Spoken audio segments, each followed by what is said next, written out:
같이 있습니다. 시작. 무리와 제자들을 불러 이르시되 누구든지 나를 따라오려거든 자기를 부인하고 자기 십자가를 지고 나를 따를 것이라. 누구든지 자기 목숨을 구원하고자 하면 잃을 것이요 누구든지 나와 복음을 위하여 자기 목숨을 잃으면 구원하리라. 아멘. 함께 읽은 본문의 말씀을 가지고 나를 따라오려거든 이라는 제목으로 하나님의 말씀을 나눕니다. 이 시간에는 디트리히 보네포의 인생을 돌아보면서 그의 인생 속에서 역사하신 하나님, 그가 붙들었던 하나님, 그리고 오늘 우리가 하나님의 음성을 듣고 어떻게 그 부르심에 응답해야 하는지를 말씀을 중심으로 해서 우리가 함께 은혜를 나누고자 하는데요.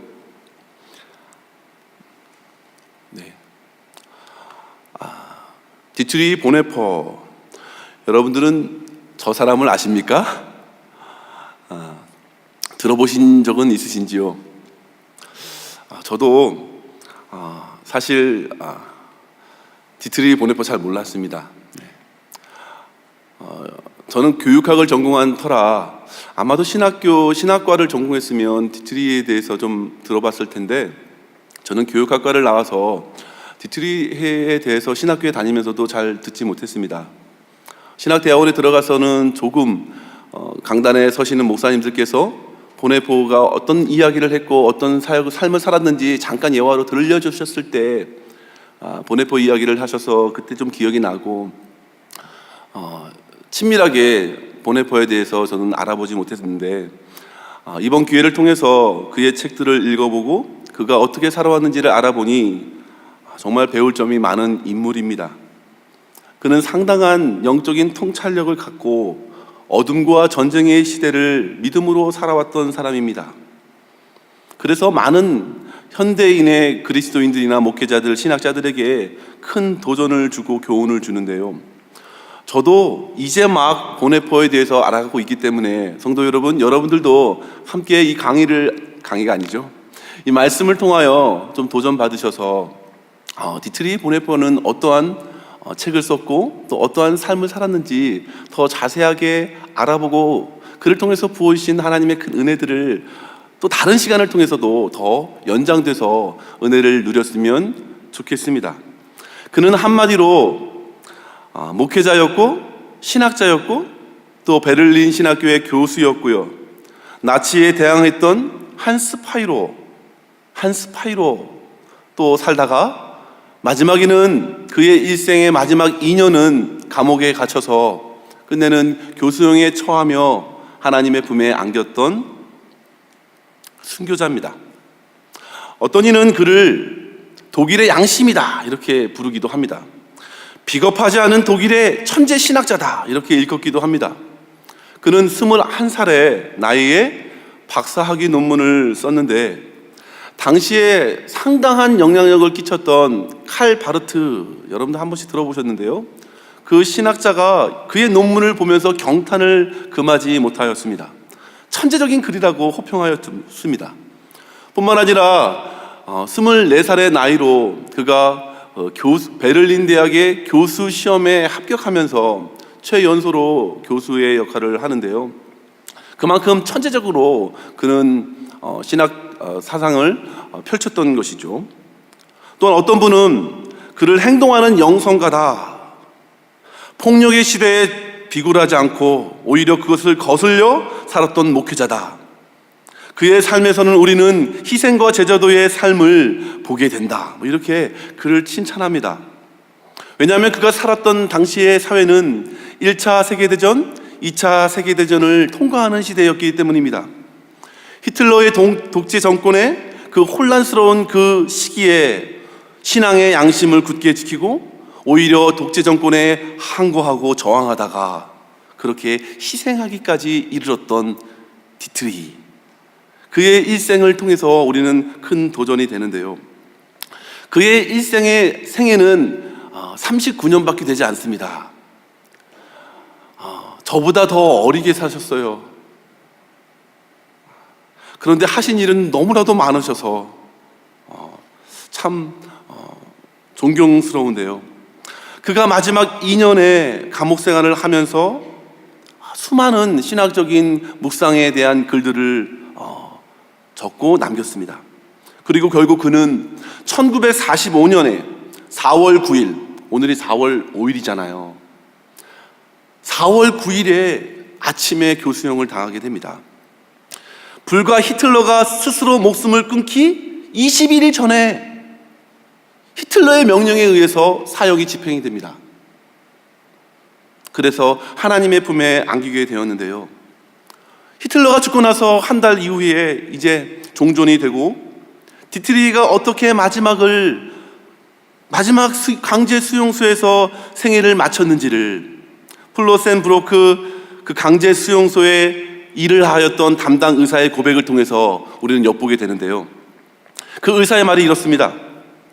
마지막 그 교수형에 처하는 그날 아침에 막사에 있는 방의 반쯤 열린 문을 통해서 나는 보네퍼 목사가 죄수복을 벗기 전에 바닥에 무릎을 꿇고 자신의 주 하나님께 진심으로 기도하는 모습을 보았다. 나는 이 사랑스러운 사람이 기도하는 방식을 보고 크게 감명을 받았다. 어찌나 경건한지 하나님의 그의 기도를 들어주셨다고 확신할 정도였다. 그는 형장에서 다시 짤막한 기도를 드린 다음에 용감하고 침착하게 계단을 밟고 교수대에 올랐다. 그리고 몇 초 뒤에 그는 죽었다. 나는 지난 50년간 의사로 일하면서 그토록 경건하게 죽음을 맞이한 사람을 본 적이 없다. 마지막에 그가 죽음 앞에 섰을 때에도 하나님께 자신을 다 내어드렸던 믿음의 모습으로 생애를 마친 것이죠.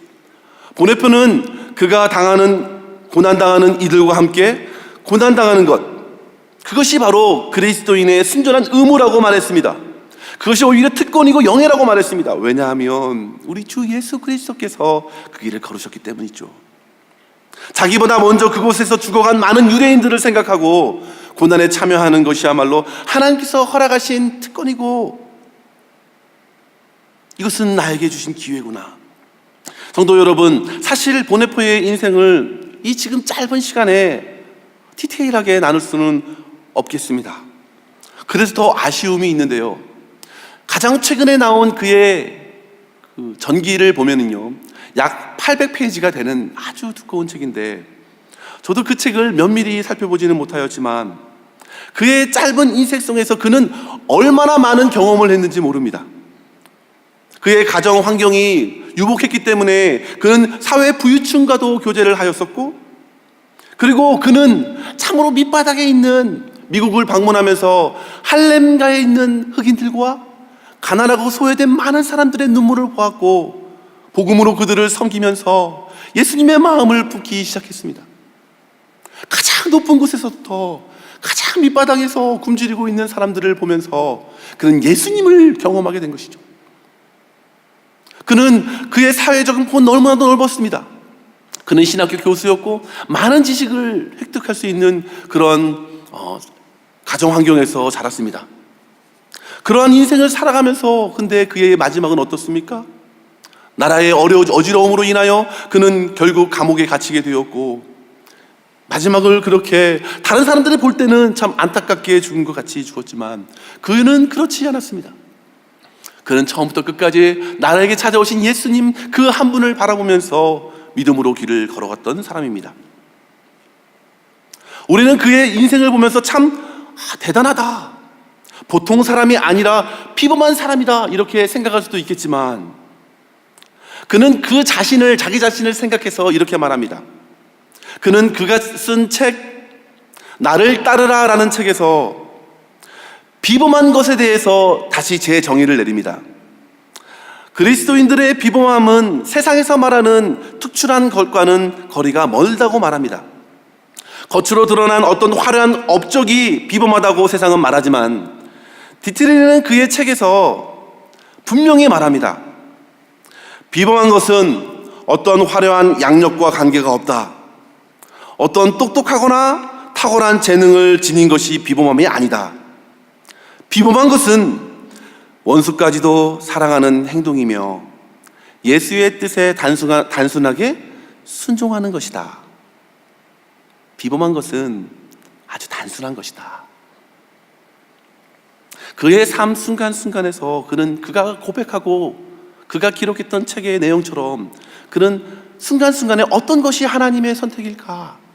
예수님께서 원하시는 것이 무엇이고 예수님을 닮아가는 것이 무엇일까? 그렇게 생각하는 사람이었습니다.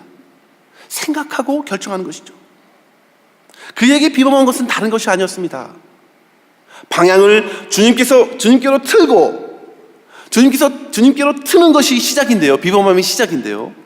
주님께로 틀고 주님을 향하여 걸어가는 것, 그게 비범함입니다. 그리고 그의 비범함은 은밀하게 이루어져야 한다. 마치 산상수훈에서 은밀하게 행하는 것처럼 막 사람들이 봤을 때 와, 대단한 분이구나 라고 하는 것이 아니라 은밀하게 주님을 향하여 방향을 틀고 비범함이 시작되는 것이죠. 사랑하는 성도 여러분, 그의 말에 의하면 저와 여러분도 얼마든지 우리의 삶에서 그를 부르시는 하나님의 음성을 쫓아 저와 여러분도 신앙적으로 그리스도인으로서 은밀하게 하나님이 보시기에 비범한 인생을 살아갈 수 있을 줄 믿습니다. 그것은 어떤 위인들만 사는 것이 아니라 작은 삶의 영역에서라도 우리에게 말씀하시는 하나님의 음성을 듣고 믿음으로 순종에 한 발을 내디뎠을 때에 그것이 바로 하나님 보시기에는 아름다운 것이라는 것이죠.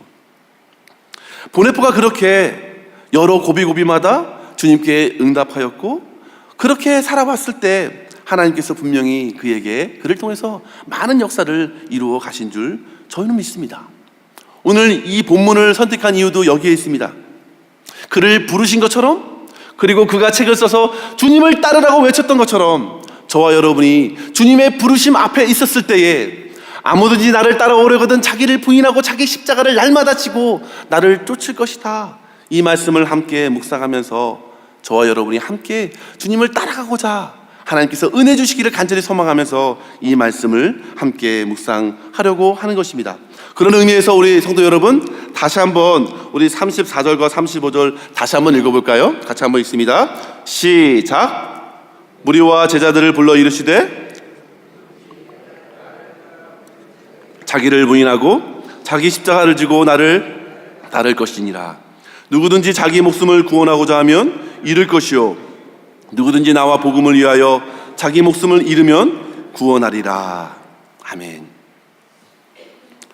어떻게 우리가 주님의 길을 따라갈 수 있을까요? 분명히 따라가는 그 길에는 여러 가지 장애가 있을 것입니다. 헌신도 필요하고 또 결단도 필요하고 훈련과 고난이 따라오지 않겠습니까? 그러나 보네포는 분명히 말합니다. 제자도의 핵심은 어떤 우리 안에 일어나는 어떤 헌신이 아니고 결단이 아니라 그 이전에 전제되어 있는 것이 있는데 그것은 오직 하나님의 은혜로 걸어갈 수 있다. 하나님의 은혜로. 그래서 그는 아주 중요한 개념의 교훈을 우리에게 던져줬는데 바로 하나님께서 우리를 부르신 것은 값비싼 은혜다. 값싼 은혜가 아니라 값비싼 은혜다라고 계속 거듭거듭 강조하고 있는 것이죠. 하나님의 은혜는 즉 우리를 향한 하나님의 사랑과 은혜는 즉 값비싸다. 그 은혜는 우리를 향해 따라오라고 요구하기에 값비싸지만 그것은 그리스도의 뒤를 따르는 것이기에 은혜다. 그것은 우리에게 목숨을 요구하기 때문에 값비싼 것이지만 우리에게 참된 영원한 생명을 주시기에 은혜다. 여러분 이해 가세요? 우리는 하나님의 은혜를 받아서 그냥 하나님의 은혜대로 우리가 살아가는 것, 이것이 하나님의 은혜가 아니라 하나님이 우리에게 부으시는 그 은혜는 분명히 나를 따라오라, 자기를 부인하고 자기 십자가를 지고, 주님께서 부르시는 은혜는 값비싼 은혜라는 거죠. 주님께서 분명히 우리에게 자기를 부인하고 자기 십자가를 지고 따라오라고 하였습니다. 주님을 따라가는 길에는 저와 여러분의 전생애를 드려야 하기 때문에 값비싼 것입니다. 값비싼 것. 그러나 그것은 이미 주님께서 걸어가신 길이고 주님께서 동행해 주시기 때문에 은혜인 것이죠. 그렇게 우리는 하나님의 은혜를 받아 누릴 수 있어야 합니다. 사람들은 하나님의 은혜라고 해서 그냥 하나님만 쳐다보고 아무것도 하지 않는다면 그것은 은혜를 받을 줄 모르는 이들이 말하는 것이죠. 그것은 참된 은혜를 수용하는 자세가 아닙니다. 하나님의 은혜는 그저 떨어져서 뭔가 하늘에서 떨어지는 것을 받아 기다리는 것이 아니라 하나님의 은혜는 나에게 있어서 가장 값비싼 것을 요구하는 은혜다. 천국은 마치 그 밭에, 그죠? 보화를 발견한 자가 보화를 잠시 숨겨두고, 보물을 숨겨두고 자신의 모든 것을 팔아서 그 땅을 사는 것이다. 그 정도로 값비싼 것을 요구합니다. 그러나 그건 값비싸지 않습니다. 왜냐하면 우리에게 영원한 생명이 주어지기 때문에 그것에 비하면 은혜입니다. 은혜입니다. 그렇게 하나님의 은혜로 살아왔던 본헤퍼, 우리 같이 한번 그의 생애를 살펴보기를 원합니다. 그는 1906년 2월 4일에 브레슬라우에서 태어났습니다. 브레슬라우는 지금 현재는 독일의 영역에 있는 것이 아니라 독일 오른쪽 나라인 폴란드에 위치한 도시입니다. 당시에는 독일 지역에 들어가 있었기 때문에 그는 독일인으로 태어났고 독일인으로 자랐습니다. 그렇게 1906년 2월 4일에 태어나서 그의 아버지는 칼 보네포입니다. 오른쪽에 있는 그 아버지 칼 보네포와 어머니 파울라 보네포 사이에 8명의 자녀 가운데의 여섯 번째로 그가 태어나는데요. 그는 6번째, 7번째 동생과 함께 이란성 쌍둥이로 태어납니다. 화면을 보시면 지금 맨 왼쪽에 지금 첫째, 둘째, 셋째 세면 돼요. 지금 6번째에 있는 남자, 금발머리 남자가 우리 디트리히 보네포입니다.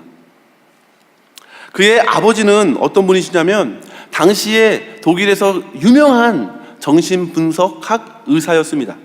그리고 보네포가 6살 때는 베를린 대학의 교수로 청빙되면서 독일에서 정말 이름 날리는 의사로서 활동하게 되지요. 마치 오스트리아의 프로이드라면 독일에는 이 칼 보네포가 있을 정도로, 그렇게 쌍벽을 이룰 정도로 상당히 유명한 분입니다. 그리고 어머니 파울라 보네포는 당시의 여성으로서는 드문 교사 자격증을 취득하고 아이들을 직접 가르치는 여인이었습니다.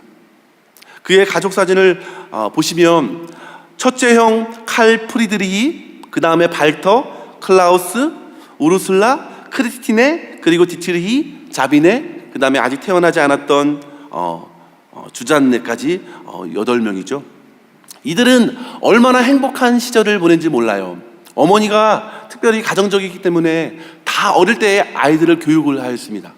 어머니는 특별히 종교 교육을 전담하고 아이들에게 성경을 읽어주고 성경 인형극을 연극하면서 아이들에게 성경적인 예수 그리스도의 복음을 전하였던 것이죠.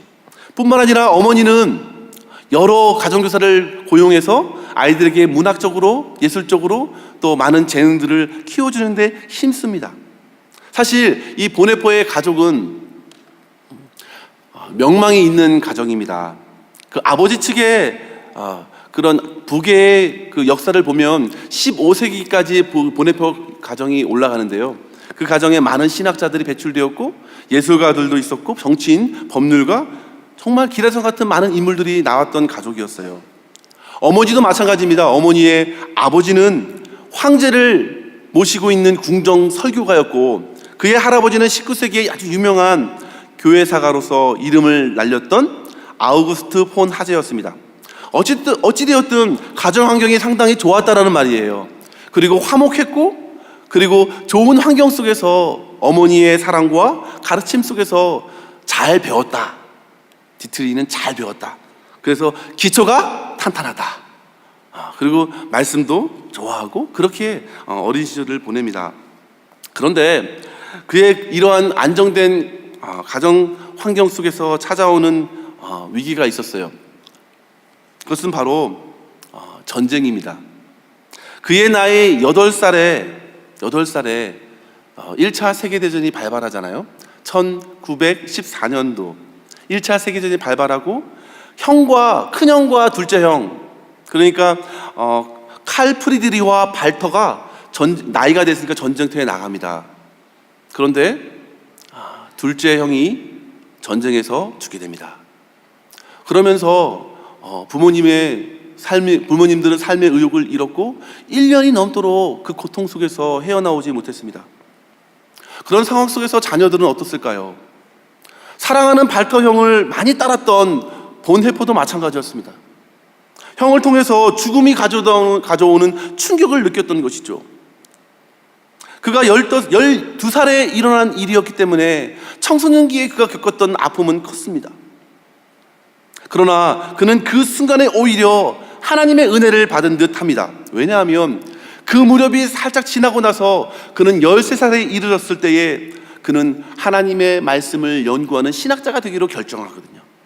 마음에 그렇게 결심을 하게 됩니다. 그래서 그는 7살에 중고등학교 과목을 들어가면서 히브리어와 헬라어를 듣기로 결정하고 코스를 바꿉니다. 근데 상당히 그거는 어려운 결정이었어요. 왜냐하면 디트리의 부모님 두 분은 이 아이가 음악적인 지능이 너무나도 뛰어나서 피아노를 배워서 피아노 예술가로 나갔으면 바랬기 때문입니다. 그런데 결국에는 우리 보네퍼가 1년 동안 기다려서 1년 후에 그것을 가족들에게 고백합니다. 그때 모든 가족 식구들이 다 이상하게 생각하는 거예요. 디트리는 입이 좀 무거웠던 것 같아요. 그리고 그 어린 나이에 딱 내가 신학 공부를 하겠다고 이렇게 부모님께 얘기하는 것이죠. 아마 저 왼쪽에 있는 나이 정도가 되지 않았을까 싶습니다. 그때 많은 그 형제들이 우리 보네퍼에게 막 질문하는 거예요. 너가 어떻게 신학자가 될 수 있느냐, 성경에 대해서 뭘 아느냐, 이렇게 막 계속 질문하는 거죠. 셋째 형 클라우스가 교회에 대한 여러 가지 문제들을 막 이렇게 물어보자 디트리 보네퍼가 이런 말을 했다고 합니다. 그런 여러 가지 문제는 내가 개혁하면 돼, 이렇게 얘기합니다. 말씀으로 개혁시키면 된다고 오히려 의기양양하게 당차게 답변했던 것이죠. 그러면서 그는 마음에 가족들에게 쉐어했기 때문에 마음에 그 결심을 굳히고 곧 이제 입교식 견신내의 그 성경 공부 과정에 들어가는데 그 공부하는 과정 속에서 내가 신학을 공부하기로 결정한 것은 정말 잘했다. 여러분, 이 입교 교육이 상당했습니다. 구약 성경과 신약 성경을 읽어가면서 어떻게 신자로서 살아가야 되는지 아주 자세하게 배우면서 신학자가 되기로 결심한 것이 정말 잘한 일이라고 생각한 것이죠.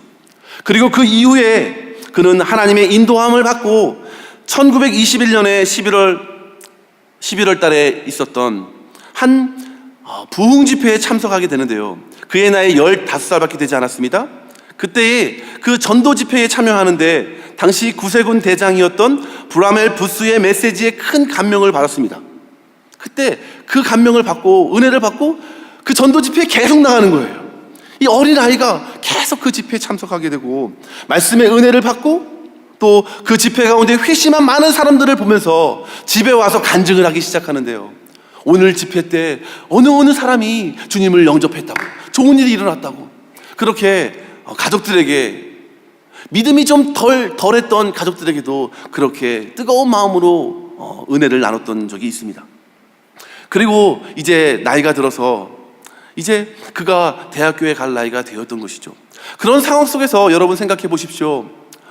지금 독일이 1914년에 전쟁을 시작해서 1918년도에 1차 세계대전을 끝나게 되는데 독일은 패전국이 되지 않습니까? 그래서 많은 전쟁에 대한 그런 빚을 지게 되었습니다. 베르사유 조약으로 인해서 전쟁을 배상해야 되는데요. 독일의 경제가 파탄되었습니다. 지금 남미의 한 나라가 상당히 경제적으로 어렵지 않습니까? 국경을 넘어서려고 하고 도저히 벌어서 살 수가 없기 때문에 그렇죠. 근데 그 당시에 독일이 그러하였습니다. 1921년에는 달러당 75마르크였다면 22년에는 400마르크, 23년 초기에는 7,000마르크, 그죠? 2013년 11월에는 400만 마르크. 불과 75마르크가 그렇게 막 뛰는 거예요. 그러면서 경제의 파산을 선언하는데요.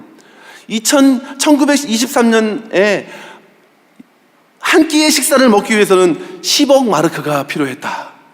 그 정도로 경제가 어려운 상황에 이르렀기 때문에 폭동이 일어나고 사회가 혼란하였습니다.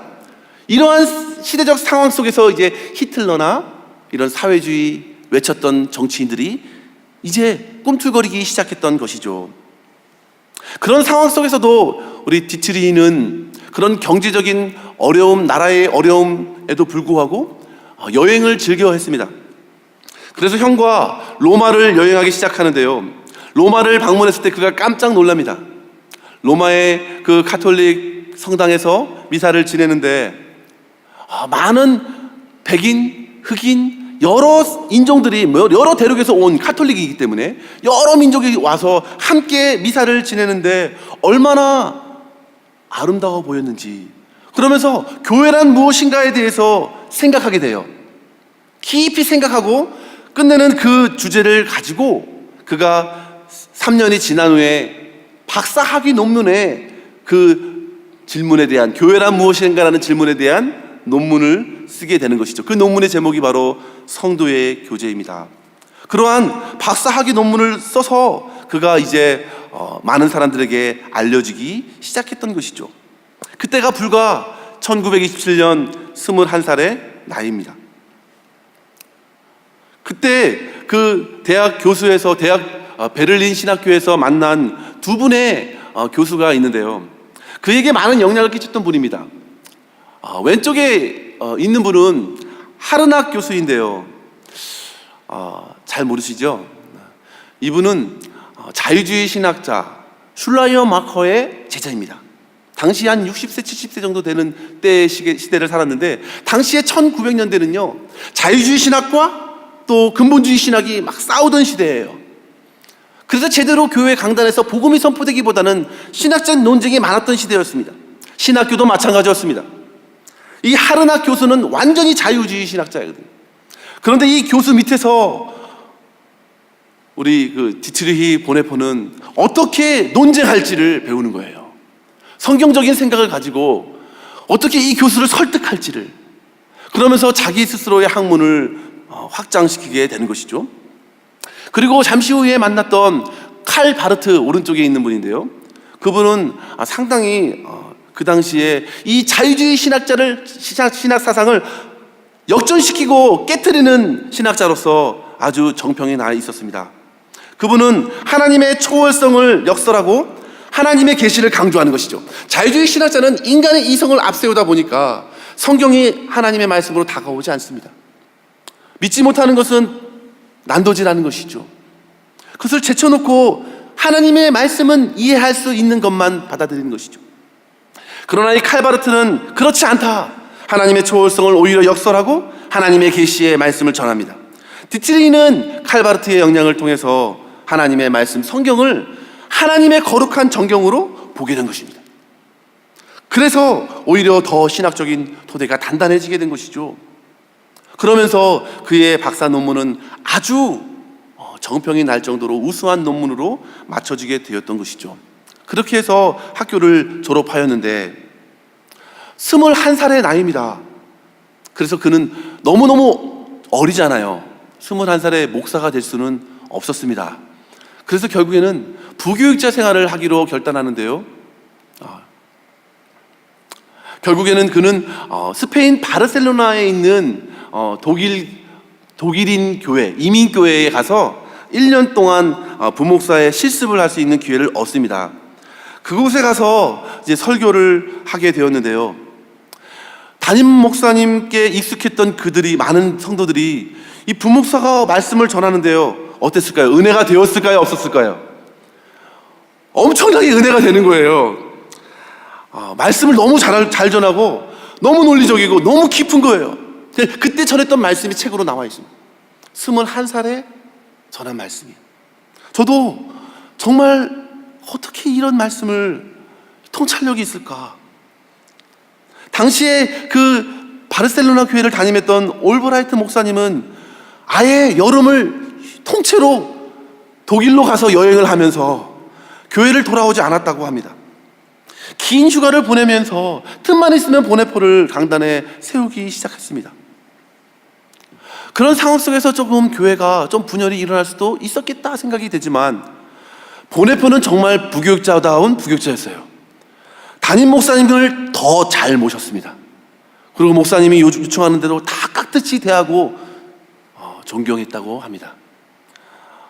잘한 것 같아요. 네, 정말 잘한 것 같아요.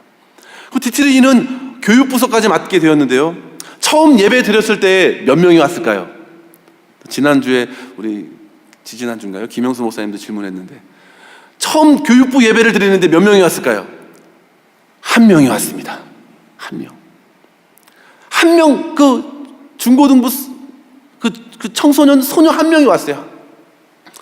그래서 그날 일기장에 이렇게 썼습니다. 개선할 사항 한 명밖에 안 왔습니다. 그리고 나서 어떻게 했는지 모르겠어요. 기도를 했는지 전도를 했는지. 그 다음 주에 몇 명이 왔냐면 15명이 왔습니다. 15배의 부흥이 일어난 거예요. 여러분 놀라지 않으시네요. 15명이 왔는데요, 그 주간에 15명의 가정을 다 방문합니다. 부모님을 만나고 또 말씀으로 검문하고 기도하고. 그리고 나서 그 다음 주에 궁금하죠, 여러분? 몇 명이 왔을까요? 30명이 왔습니다. 점점 늘어납니다.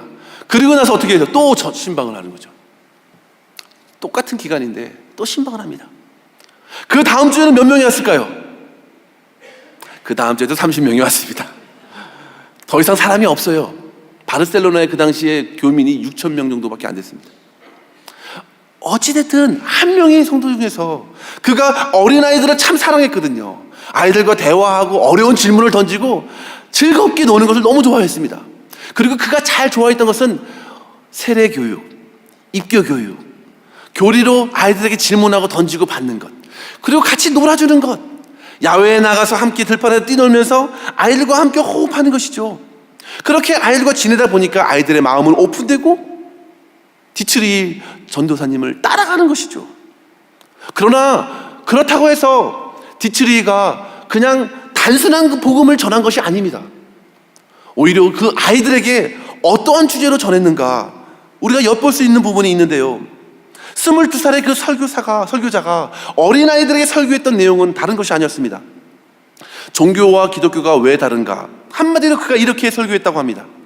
종교는 인간의 힘으로 하늘에 이르기 위해서 윤리적인 길을 모색하다가 결국 실패하는 모습이 종교의 모습이야. 그러나 우리 기독교는 그리스도를 따라가는 삶인데, 우리의 삶을 포함해서 모든 것을 요구하시는 우리 주님께 온전히 드릴 때 주님을 통해서 우리는 구원을 받아. 우리가 구원할 수 있는 것이 아니라 주님이 구원하시는 거야. 이렇게 하나님의 아들 예수 그리스도를 전했던 것이죠. 그의 복음의 능력으로 많은 이들이 그때 감동을 받고, 또 그 외의 여러 지역에서도 그가 주일학교를 감당했고, 또 이후에 바로 이 부목사의 사역을 마치고 그가 독일로 넘어와서 다시금 24살의 나이에 베를린 대학교에 그 어렵다는 교수 자격 취득 논문을 통과하고, 그리고 24살의 나이에 강사의 역할을 하다가 잠시 유니온 대학에 방문하게 되는데요, 그때에도 그는 지역 교회를 섬기면서 주일학교에서 말씀을 가르치곤 하였습니다. 이제 미국으로 넘어온 것입니다. 미국으로 넘어와서 미국의 풍토를 보고 싶었어요. 그리고 미국은 승전국가잖아요. 또 독일은 패전국가 아닙니까? 그러면서 미국에 대해서 좀 배우고 싶었고, 신학적인 어떤 인사이트가 없는가, 유니온 신학교에 방문합니다. 그때 유니온 신학교에서 만났던 여러 유학생들과 찍은 사진입니다. 그런데 한마디로 그는 실망합니다. 그곳에 있는 목회자들에게 너무나도 실망했습니다. 실망한 후에 그의 말이 이렇습니다. 뉴욕에서는 목사들이 온갖 실제적인 것에 대해 설교하면서도 꼭 언급해야 할 것을 언급하지 않거나 아주 드물게만 언급하고 있다. 나는 그들이 예수 그리스도의 복음과 십자가, 죄와 용서와 죽음과 삶에 대하여 설교하는 것을 아직까지 듣지 못했다. 왜냐하면 유니온 신학교도 별반 다름없이 자유주의 신학과 근본주의 신학의 신학적 논쟁만 활발히 이루어졌을 뿐이었기 때문입니다. 그런데 여러분, 그곳에서 만난 한 친구가 있었습니다. 잘 안 보이시죠? 그곳에서 만난 한 친구, 미국인 친구인데 이 친구는 아메리칸 미국인이었습니다. 프랭크 피셔라는 친구인데 이 친구와 함께 그가 다녔던 뉴욕의 근교에 있는 할렘가를 방문하게 되는데, 그 할렘가 중부에 위치한 아비시시안 침례교회를 방문해요. 아비시니안 그 침례교회 방문하면서 예배를 드리게 되는데, 그때 그가 그곳에서 말씀을 전하시는 파월 목사님의 설교를 듣고 까무러칩니다. 그 목사님은 1906년부터 그 교회에서 교회를 개척하고 교회를 세우고 그리고 교회를 일구었던 분이신데요, 그가 전하는 복음의 메시지가 바로 그리스도의 구원을 선포하는 복음의 메시지라고 그의 정신이 넋이 나갔다 이렇게 표현하고 있는데요, 파월은 마치 부흥 설교가의 불과 지성과 사회적인 비전을 다 겸비한 설교가로서 복음을 전하고 있었다 이렇게 표현합니다. 거기서 엄청난 은혜를 받고 그가 이렇게 고백을 합니다. 그는 이전에도 설교를 하였고 그는 이전에도 신학자로서 충분히 명망이 있었는데 그가 이렇게 고백합니다. 그때 나는 처음으로 성경에 다가갔다. 그때 나는 처음으로 성경에 다가갔다. 자, 그 표현이 가지고 있는 말씀을 다시 말씀으로 다가갔다. 그때의 일을 잊지 못합니다. 그래서 자원에서 그 교회의 아이들을 가르치는 부서에 자기가 섬기겠다고 선연부를 맡아 가르치게 되죠. 그리고 그들이 살고 있는 깊숙한 흑인의 빈민촌들을 방문하고 함께 그들의 실태를 보게 됩니다. 그리고 그들이 불렀던 흑인 연가와 가스펠, 지금으로 알려진 가스펠 음악을 들으면서 함께 찬양의 은혜를 받습니다. 그는 음악적인 재능이 있어서 기타도 잘 쳤고 피아노는 너무나도 잘 연주하였습니다. 그래서 그들과 함께 어우러져서 함께 노래하고 구원의 기쁨으로 하나님을 찬양했던 것이죠. 그때 가난한 자들과 억압받은 자의 마음을 함께 품고 인종과 차별을 극복하는 복음의 능력을 경험하게 되는 것이죠. 이때에 그가 바로 나중에 이제 그 독일 민족주의의 그런 입장에서 독일 교회를 외치고 독일의 그 아리안 사상을 외쳤던 히틀러의 정권에 복음으로 대항할 수 있는 힘과 능력을 이때 공급받지 않았는가, 많은 사람들은 그렇게 생각하고 있는 것이죠. 그렇게 그가 그 1년간의 유니온 신학교의 경험을 마치면서 이제 돌아왔습니다. 그리고 이제 베를린으로 돌아와서 학교에서 강의를 하고 자기의 남은 모든 시간을 베를린 근교의 가난한 지역으로 들어갑니다. 바로 이곳은 베딩 지역이라는 곳인데요, 그곳에서 휴일을 통해서 아이들을 모아서 약 수십 명의 아이들에게 세례받을 때, 입교받을 때 했던 교육들을 가르칩니다. 복음을 전하고, 그때 여기서 이 가난한 지역에서 만난 한 친구가 있는데 그 친구가 베르게라는 친구이거든요. 에버하르트 베르게. 그 친구는 이때의 경험을 잊지 못합니다. 그리고 자기의 선생인, 자기의 지도자인 우리 그 디치리오와 함께 감옥에도 갑니다. 그는 제가 갑자기 기억이 안 나는데 2010년도까지 살았어요. 상당히 오래 살았죠. 그러면서 이 보네포에 대한 전기를 그가 마지막에 쓰게 돼요. 이때 배웠던, 아마 저기 누가 있을지 모르겠지만 확실하지 못합니다. 그러나 그 베르게는 바로 저때 1930년대 무렵에 우리 보네포를 통해서 가르침을 받았고 그에게 감동을 받은 것이죠. 이 베딩 지역에는 건단들이 많았고 깡패들이 많았고 비행 청소년들이 많았습니다. 버려진 아이들이죠. 그러나 이내 곧 보네포의 섬김과 사랑 안에서 복음을 받아들이고 그들이 대부분 그리스도인이 되었던 것이죠. 이러한 사역들을 아주 감당하게 된 것입니다. 아무도 터치하지 아니하는 지역에 가서 자신의 사비를 들여서 방을 마련하고 그것으로 아이들을 먹이고 공동체 생활을 하기 시작했던 것이죠. 국가와 나라는 실업과 빈곤으로 무너져 있었지만 그래도 자기 영역에서 자기가 할 수 있는 것을 최선을 다해서 했던 보네포의 모습을 보게 됩니다. 그리고 이제 큰 중대한 사건이 발생되는데요, 바로 히틀러가 정권을 잡게 되었던 것이죠. 1933년 1월 30일 독일 국가사회주의 노동당의 대표로 이 히틀러가 선출되지 않습니까? 이 히틀러가 선출되고 나서 그는 정말 감언이설로 너무나도 좋은 말로 독일 사람들의 마음을 빼앗습니다. 그때 사람들은 열광하였고, 그리고 그를 따르기로 결단합니다. 교회의 수장을 세워서 교회를 하나의 통일단체로 묶으려고 했습니다.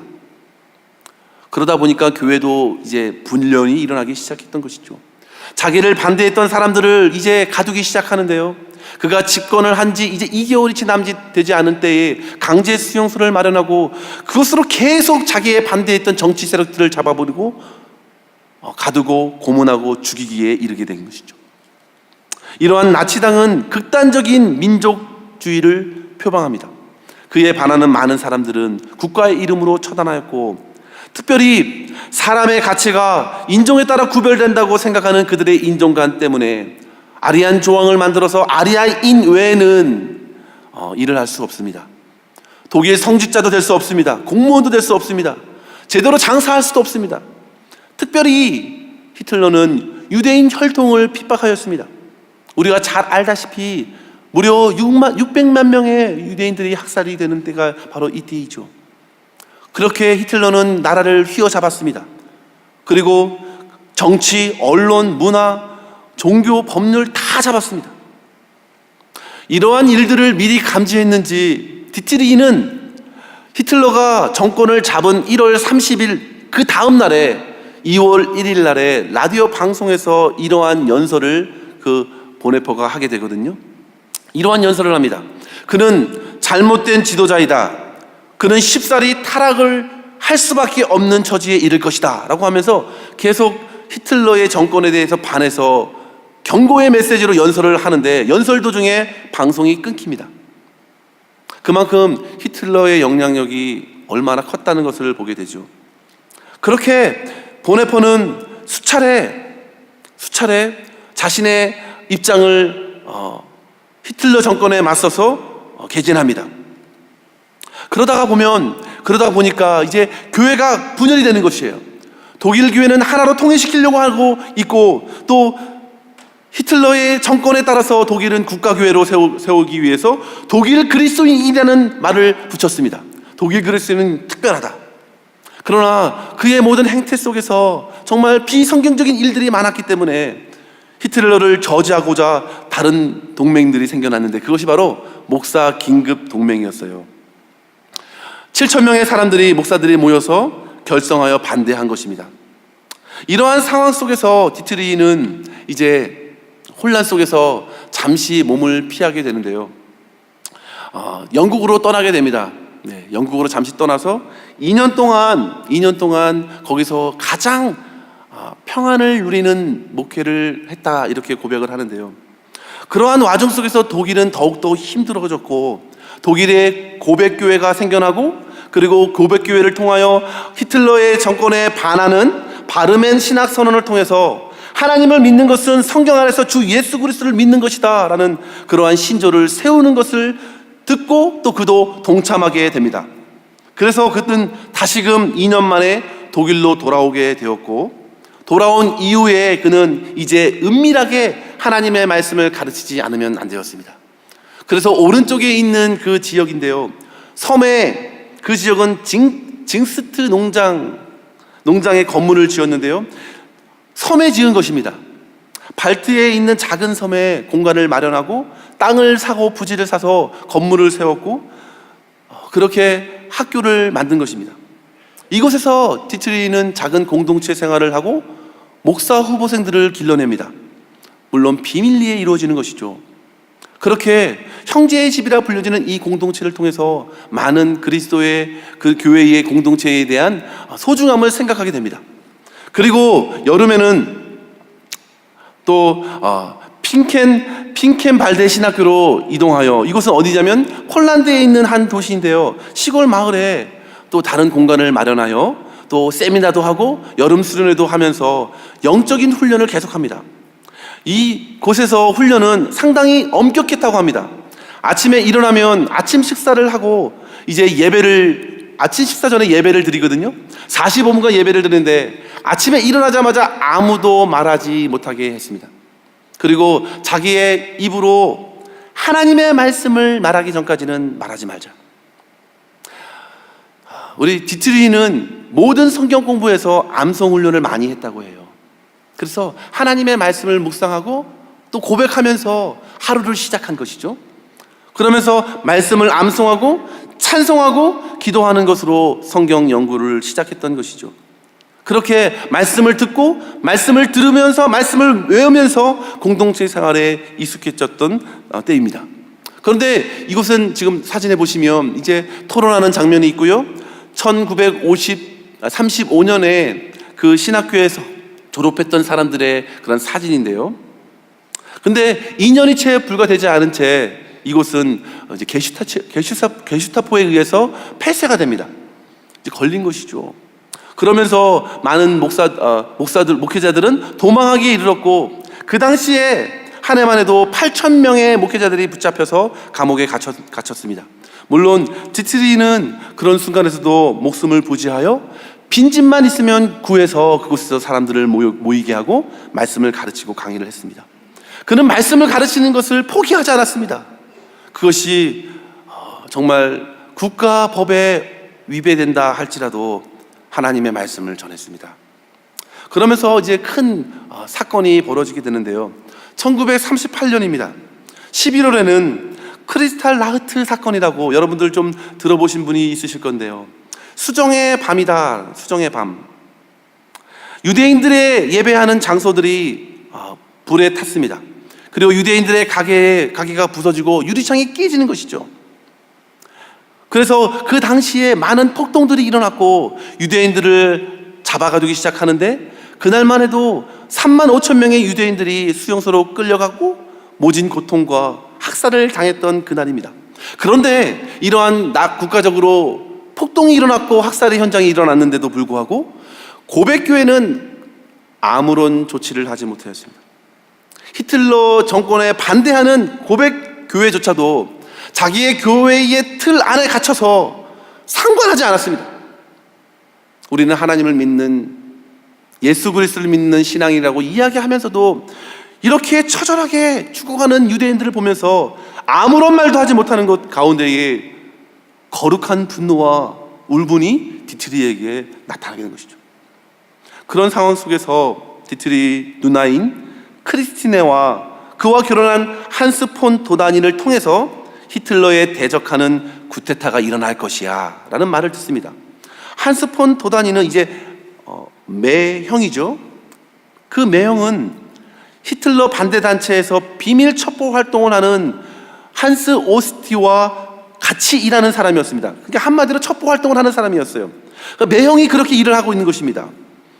그 도다니를 통해서 디트리히도 쿠데타에 대한 정보를 알게 되고 이제 그것을 공유하면서 그 또한 정보원이 됩니다. 사실 그 뉴스만 들었어도 그에게도 사형 선고가 내려질 만한 그런 범죄입니다. 나라의 국가에 처형당할 이유가 될 수 있습니다. 그러나 그는 히틀러의 광포를 막고 싶어서 그의 동조를 하는 것이죠. 그가 일전에 한 말을 우리는 떠올려야 합니다. 그는 이렇게 말했습니다. 히틀러가 정권을 잡고 이런 이야기를 했습니다.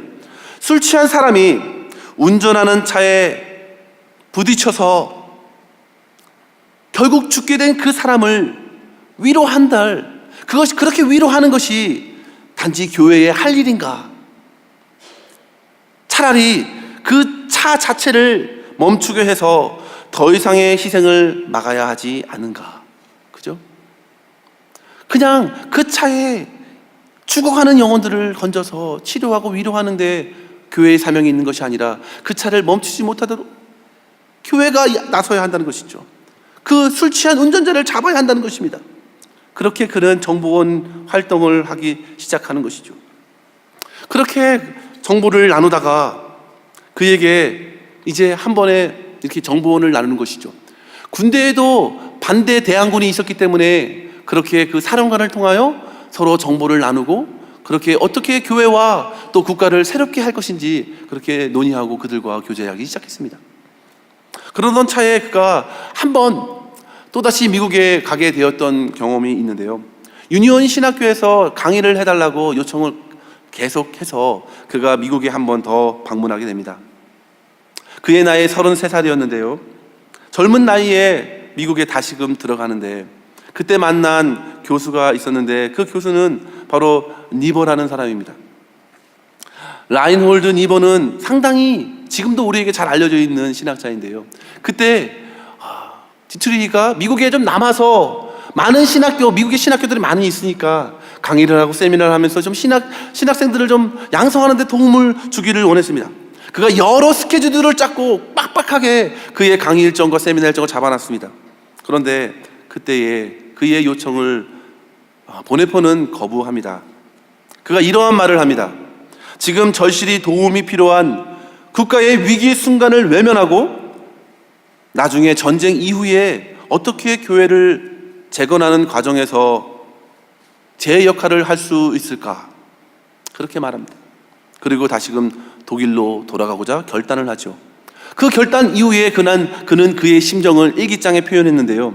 이렇게 말합니다. 하나님은 분명히 오늘 내가 내린 결정, 겉보기에는 용기 있는 것으로 보일지라도 이 결정 안에는 얼마나 많은 근심과 두려움이 있는지 우리 하나님은 알고 계신다. 하나님께서 오늘 내가 내린 그 결정에 자비로운 심판을 내려주시기를 기도할 뿐이다. 모든 것은 하나님의 손에 달려있다. 왜 이런 고백을 했냐면 아무도 독일로 가지 않는 상황입니다. 왜냐하면 독일에 전쟁의 기운이 있기 때문에 그렇습니다. 2차 세계전이 발발하고자 하려고 하는 그때였기 때문입니다. 아무도 가지 않는데 왜 굳이 보네포 너는 가려고 하느냐? 그렇게 자비로우신 주님의 손에 자기를 맡기고 독일 교회를 불쌍히 여기고 나라를 불쌍히 여김으로 자기의 편안함과 유학생활과 정착할 수 있는 그런 기회를 마다하고 그는 독일로 향하는 마지막 배편을 이용하여 독일로 들어가고 그 이후에 바로 전쟁이 발발하고 더욱더 독일은 혼란에 처하게 되는 것이죠. 그런 상황 속에서 이제 시간이 흐르고 또 흐르게 되어서 결국에는 히틀러는 전쟁에 많은 승전보를 울립니다.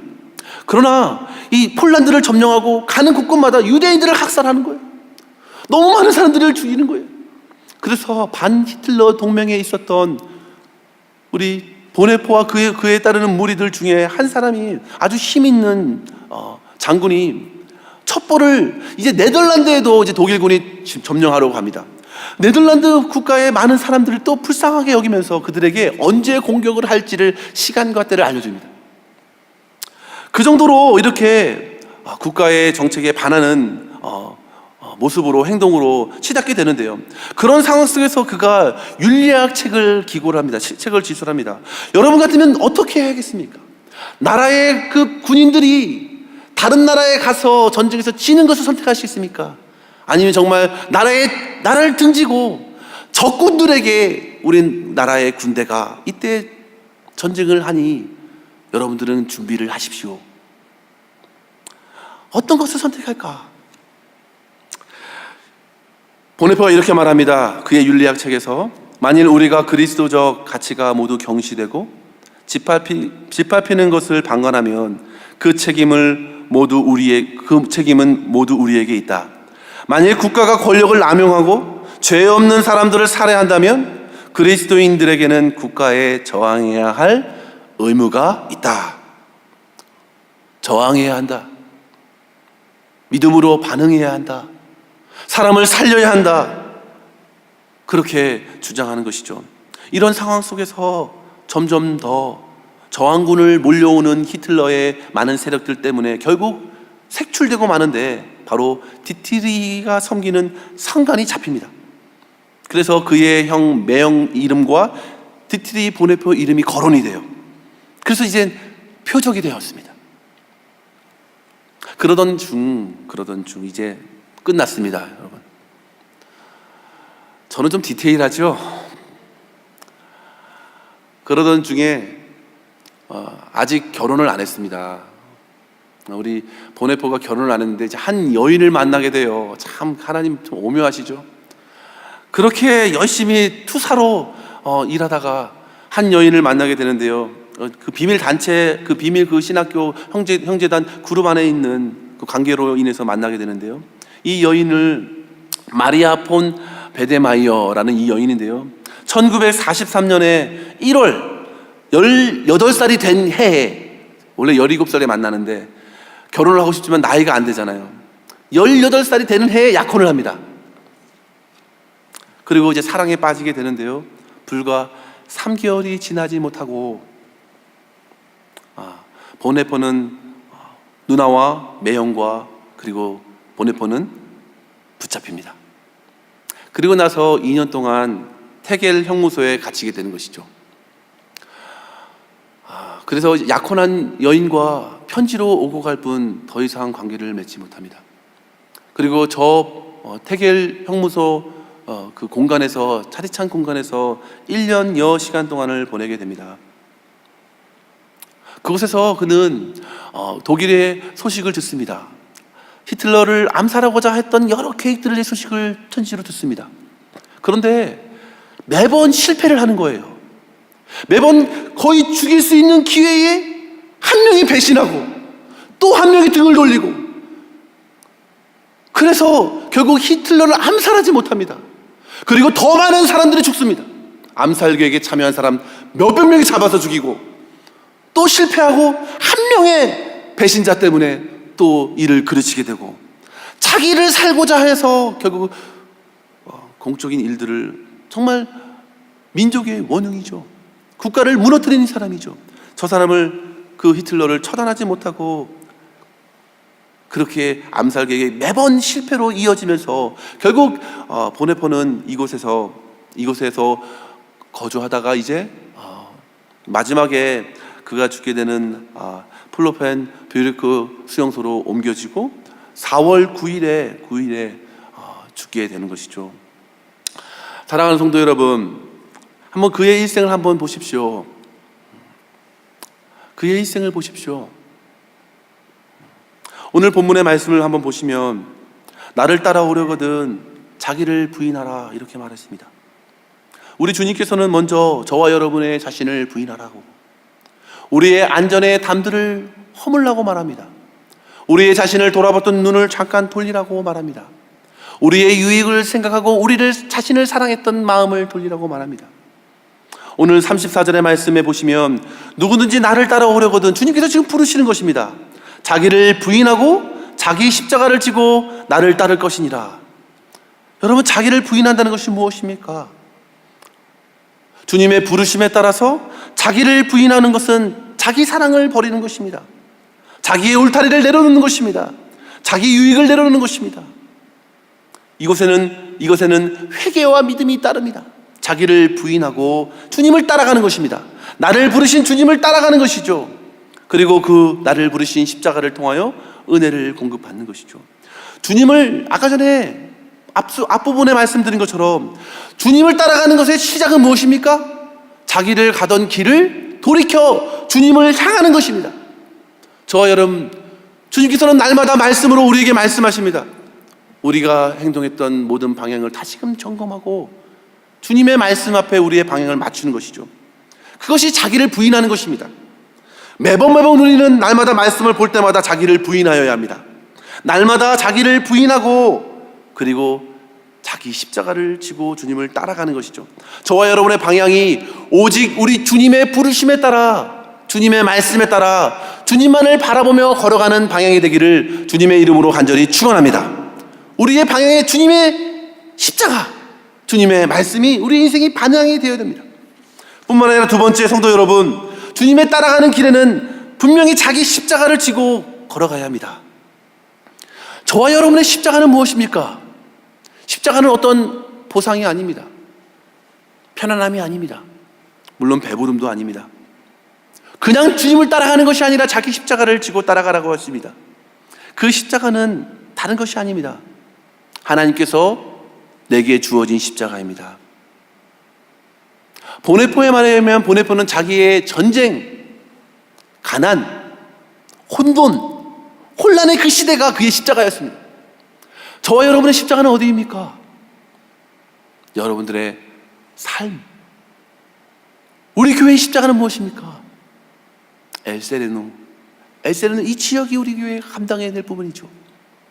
여러분들의 반경 3m, 그것이 바로 여러분들이 짊어져야 할 십자가입니다. 그 땅을 주님의 나라로, 주님이 통치하시는 나라로 섬겨나가는 것이죠. 십자가는 다른 것이 아니라 저와 여러분이 거주하는 가정, 우리가 다니는 일터가 십자가 영역입니다. 그 십자가를 지고 갈 때 우리는 하나님의 은혜에 힘입어 걸어가야 합니다. 그 은혜는 어떤 은혜라고 했습니까? 값싼 은혜가 아닙니다. 저절로 부르셨으니까 가면 되지라고 하지 않았습니다. 저와 여러분의 생명을 다 내어드리고 가는 십자가의 길입니다. 저와 여러분의 생명은 아주 가치 있는 것 아닙니까? 여러분들의 시간과 물질은 너무나도 소중합니다. 그러나 주님의 십자가, 맡겨주신 십자가를 지고 걸어갈 때에는 그 모든 것을 다 내려놓고 십자가의 고난을 짊어지고 걸어가는 것이죠. 그 길에는 훈련이 따르고 고난이 따르고 행동이 따르고 마지막에는 무엇이 따릅니까? 죽음이 따릅니다. 죽음까지 따릅니다. 죽기까지 주님을 따라가는 것입니다. 사랑하는 성도 여러분, 오늘 우리에게 주신 말씀 25절의 말씀이 무엇인가요? 우리 같이 한번 25절의 말씀을 한번 읽어볼까요? 같이 한번 읽습니다. 시작. 누구든지 자기 목숨을 35절의 말씀입니다. 시작. 누구든지 자기 목숨을 구원하고자 하면 잃을 것이요, 누구든지 나와 목숨을 위하여 자기 목숨을 잃으면 구원하리라. 구원은 은혜입니다. 그러나 자기 목숨을 잃으면 값비싼 은혜입니다. 값비싼 은혜입니다. 우리가 주님을 위해서 우리의 인생을 하나님께서는 다 받으시기를 원하시는 겁니다. 그럴 때 우리가 고통과 고난을 겪을 수 있겠습니다. 어려움에 처할 수 있겠습니다. 그런데 어원 루처라는 사람이 이런 말을 해요. 내가 받은 고난과 은혜를 한번 저울에 달아보면 깃털과 금덩이의 무게의 차이만큼 기울어질 것이다. 우리에게 베풀으신 영원한 생명은 비교할 수 없는 값진 은혜입니다. 따라서 그 은혜의 소식을 확신하는 성도들에게는 우리의 삶을 다 내어드리고 선하신 주님의 손에 다 맡겨드리고 죽기까지 주님 앞에 드리는 것이 참된 복인 줄 믿으시고 저와 여러분의 맡겨진 십자가를 지고 주님을 따라 걸어갈 수 있는 복된 성도가 될 수 있기를 주님의 이름으로 간절히 축원합니다. 말씀을 마쳐야 되겠죠? 말씀을 마치겠습니다. 사랑하는 성도 여러분, 값비싼 은혜로 하나님의 은혜를 받읍시다. 주님의 복음은 그런 것입니다. 여러분, 전쟁터에 나가기 전에 어느 정도 무기로 해야 그 전쟁을 이기겠다라는 것을 계산하지 않습니까? 그죠? 예수님께서 말씀하시지 않았습니까? 건축을 지으려고 하는데 어느 정도 건축 자재를 갖추어야 이 건물을 짓겠다고 그렇게 계산하지 않겠습니까? 우리가 주님의 길, 제자도의 길을 걸어갈 때 어느 정도 헌신해야 되겠다 생각하라는 것입니다. 죽기까지입니다. 여기서 죽기까지는 예수님을 만나고 나서 내가 죽고 예수님의 십자가의 능력으로 살아가는 것, 갈라디아서 2장 20절의 말씀처럼, 그래서 나는 죽고 주님이 살아가는 삶 맞습니다. 그것으로 시작해서 이제 마지막 죽음의 현장 속에서 우리는 하나님을 노래하는 그때까지 주님을 예배하고 주님을 위해 우리의 모든 삶을 살아가는 것이죠. 저와 여러분이 그러한 자기 목숨까지도 다 내어드리며 주님을 살아가는 그러한 성도가 되기를 간절히 바라면서, 저는 마지막에 디트리히가 죽음 앞에서 어떠한 마음으로 그 교수형에 임했을까? 그가 교수형에 처하기 전에 12년 전에 영국에서 설교한 한 대목이 있는데, 그에게는 그 죽음은 결코 비극적인 것이 아니라 오히려 기쁨이고 감격적이라는 사실을 그의 설교를 통해서 확인하게 됩니다. 그래서 저는 그 설교의 한 면을 같이 읽고 함께 기도했으면 좋겠습니다. 보네포가 이렇게 설교합니다. 우리가 젊었거나 늙었거나 그것은 중요하지 않습니다. 20년이든 30년이든 50년이든 하나님 앞에서 무슨 차이가 있겠습니까? 세상 살이가 끝날 때에만 삶은 시작입니다. 이 세상에 있는 것은 모두 막이 오르기 전 도입에 불과합니다. 그것은 젊은 사람이나 늙은 사람이나 똑같이 생각해야 할 문제입니다.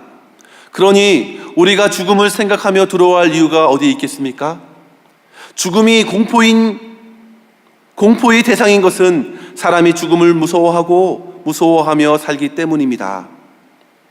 우리가 잠잠히 하나님의 말씀을, 그러나 만약에 하나님의 말씀을 굳게 붙든다면 죽음은 사납지도 무섭지도 않을 것입니다.